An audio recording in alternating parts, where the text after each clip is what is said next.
Met her here in the studio the other day. Good morning, Britney. Good morning. Thank you so much for coming in. Well, thank you for having me. It's an absolute pleasure. Believe me. Now, I've got to get straight down with the whole Madonna thing because it's like the two of you become inseparable. How did the collaboration? Let's talk about the new single which is going on in the background. How did that come about initially?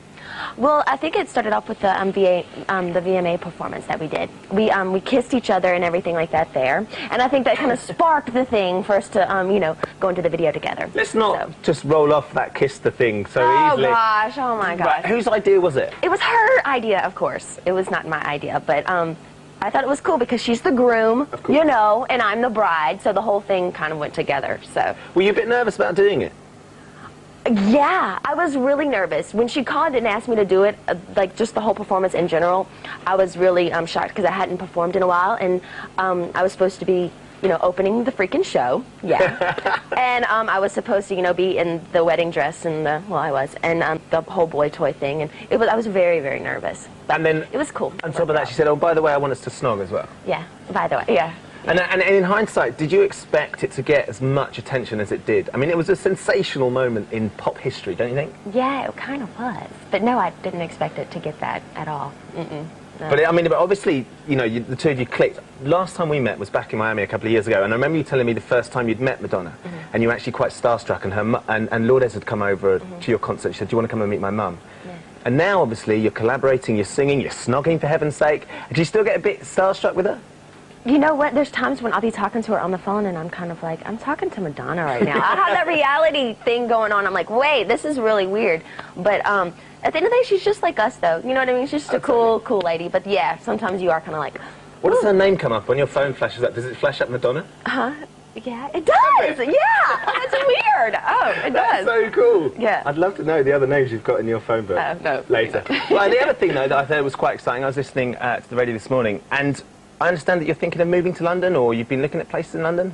Yeah, I looked at 2 places 2 days ago, and I like how simple everything is, and the streets that they're on, it's so cozy, and like the lady sitting there with her coffee and her dogs.